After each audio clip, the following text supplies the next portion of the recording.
I've been working for 20 years almost in San Francisco with poor and homeless people and mentally ill poor and homeless people. And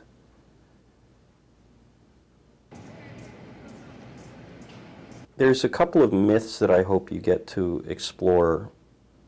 And one of them is the myth that people choose to remain homeless. And I think that that idea that people become homeless and stay homeless for really long periods of time because of some desire to have that condition is pernicious and not really correct. There are some people who are so mentally ill that contact with other people is really rough. And those folks are not likely to get housing, and of course we've failed in their treatment, both because the technology of treatment is not anywhere near what we would wish it were, and because the system of care is not accommodating to such folks in some ways, and often there's co-occurring disorder for substance abuse. Primarily, what my team sees are homeless men and homeless women. Of the homeless women that we see, many of them have had very long periods of homelessness and high rate of serious mental illness. And often it's the kind of mental illness that does not bring them to the attention of the emergency systems. They're quietly mentally ill. They have fixed delusions. They have no family. And they stay forever in shelter. And these are really very challenging cases for us to intervene with, that take a lot of care and a lot of outreach and a lot of presentation of options over long periods of time. A large amount of our clients at VeraMax that come to us present with a mental health issue of some sort. Sometimes it's just a simple adjustment disorder, which if any of us were that age and were homeless would have some level of adjustment issues. And adjustment issues only means that they're struggling, coping with their particular life situation. So those clients all the way up to severe mental health disorders, psychotic disorders. So it really runs the gamut. And we're fortunate that we're able to treat all of those through the whole spectrum because we provide clinical services as well as counseling and case management. I think that's part of the remarkable thing about homelessness in general, is that more often than not, you run out of choices. In the broadest sense, the most vulnerable people are the people who either can't or won't connect with sources of support. Those are the people who are most likely to experience homelessness for very long periods of time. My outreach team removes people from the streets to the shelter beds that we manage. I'm sure that there will be people who strike me as being very appropriate for the support that VeraMax offers.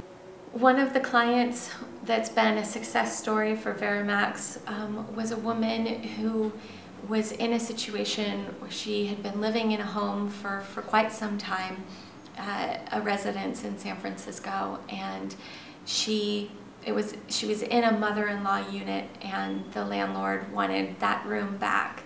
And so for several years she'd been trying to get our client to move out, and you know, our client was happy to do so. However, she didn't have the means to do it. Her income was stable but restricted because it was only her Social Security retirement. And so she needed help and wasn't able to be able to find the resources that she needed on her own to get into subsidized or affordable, adequate housing. So she came to us, and she was a drop-in. She saw our agency as she was walking on the street one day and came in, and she told me her story. And over time we applied for several different properties, and she was able to find housing through the Mary Elizabeth. In that application we filled out, they had a unit that came open, and she was able to move in there. The Mary Elizabeth Inn is a single room occupancy hotel for women only.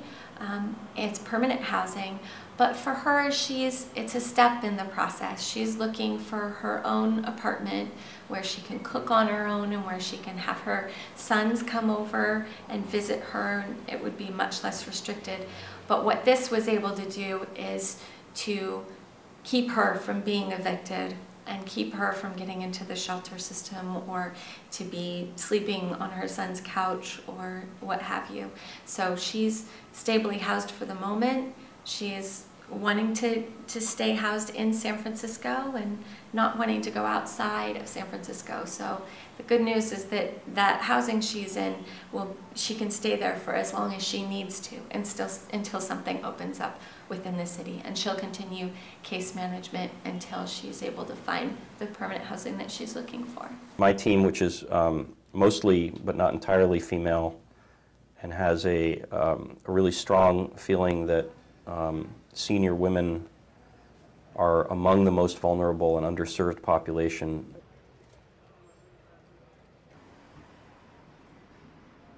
Teddy Horton and this is Tramper. We give you permission to film us. There you go.